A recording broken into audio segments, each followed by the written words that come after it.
Hello friends, and welcome back. The theme of today's video is nature. Just kidding. Meghan, Duchess of Sussex, often gets criticized for turning her back on royal duties to become just another influencer, but it's the Princess of Wales who really exemplifies the vapid, performative nature of influencing, because what was the point of her latest video? Just 2 days after photos of a very hot, very loved-up Duke and Duchess of Sussex attending the Los Angeles leg of the Cowboy Carter tour broke the internet, the Princess of Wales released a promotional video for her new project.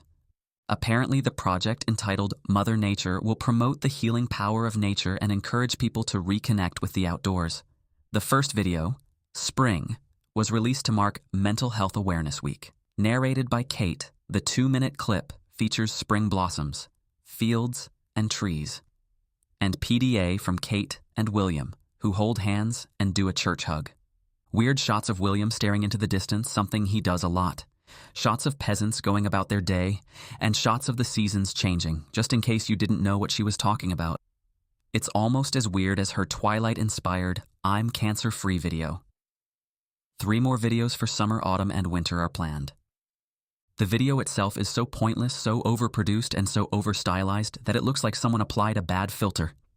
If this is supposed to be the start of Kate's big new initiative, then why is William there? Oh right, because they're trying to compete with Harry and Meghan. The whole thing, from the natural aesthetic to the PDA, looks like a poor attempt to keep up with the Sussexes, and in particular, Meghan. What is frustrating is that Kate is doing exactly what Meghan is relentlessly criticized for. One of the criticisms leveled at Meghan since launching her Netflix show and lifestyle brand is that she's unrelatable and tone-deaf. But Meghan isn't trying to be relatable. If she were trying to be relatable, she wouldn't be cooking in Cartier, and promotional shots for her brand wouldn't feature £210,000 worth of rings, including an engagement ring with diamonds that originally belonged to Princess Diana. Meghan doesn't need to be relatable. She is a duchess married to a prince of England, living on a sprawling $1 million estate in Montecito. White women like Kate are never criticized for being unrelatable, so why is Meghan? Everything about Kate's new Mother Nature video is unrelatable and tone-deaf. In the video, Kate adopts a rather smug and patronizing tone, stating the obvious about the healing power of nature with cliched, vague statements. Let us reconnect to nature and celebrate a new dawn within our hearts. It is often from the smallest of seeds that the greatest change can happen. It's all very scripted and inauthentic. Even when Kate talks about her experience with cancer, it sounds like she is reading from a script someone else wrote. Over the past year, nature has been my sanctuary. The video attempts to portray William and Kate as relatable, which is ironic given that filming locations for subsequent Mother Nature videos will most likely include private royal estates, like their other videos have. They're also the most formally dressed ramblers I have ever seen. William is literally on a mountaintop wearing a suit. For my American viewers, rambler is a British term for someone who enjoys long walks in the countryside. They clearly made the most of their visit to the Isle of Mull, not wanting to risk having to work another day that week.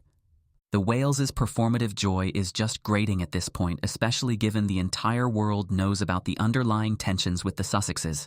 William and Kate are just like influencers, portraying an unrealistic version of reality.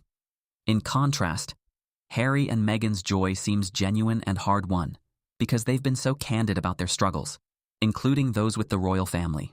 Since the Queen's death, support for the monarchy among Brits under 65 has fallen. A recent poll found that only 37% of Brits under 25 think the monarchy should continue. The demographic that has always been the most supportive of the British royal family is indeed older adults, with the strongest backing coming from those aged 65 and over. 80% of this age group support the monarchy's continuation. Polls show that the elderly remain steadfast supporters of the monarchy, but their support hasn't grown. Overall, these trends suggest the monarchy isn't gaining new fans. These trends also reflect a generational divide, with younger people often perceiving the monarchy as out of touch or overly performative.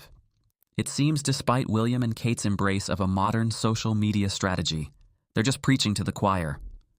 William and Kate have increasingly been turning towards glossy, millennial-style content that feels like an overproduced advertisement, like this video, rather than genuine public service.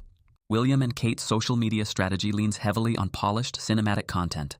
Think glossy montages, carefully curated family moments, and high-production charity promos. I mean, there is literally a camera crew waiting to capture the moment Kate and her children arrive in this video of them volunteering at a charity. This approach resonates with their core fan base, who eat up the idealized, aspirational royal image. But it feels hollow to a broader audience craving raw, unfiltered glimpses of personality, especially when compared to, say, Harry and Meghan's more candid style. More importantly, it highlights how vapid and pointless Kate's royal initiatives are. As a recent article about Kate's nature video in Feminegra said, the message is soft, vague, and perfectly designed for media lift. It is also deeply unoriginal. There is no call to action, policy engagement, or acknowledgement of environmental inequality. Exactly. Have you ever noticed how Kate's initiatives often lean on stating the obvious, early childhood matters, nature can heal, without diving deeply into actionable solutions? Her early years project, launched around 2020, emphasized the importance of the first 5 years for development, which is well-trodden ground in child psychology and education. It's led to some frameworks like the 5 Big Insights, but critics argue it's heavy on awareness and light on tangible outcomes like addressing childcare access or funding gaps. Now with her Mother Nature initiative, she's highlighting nature's mental health benefits, which have been known for generations. Saying nature is healing is like saying water is wet. Again, this latest initiative risks being a truism. Most people know nature's calming.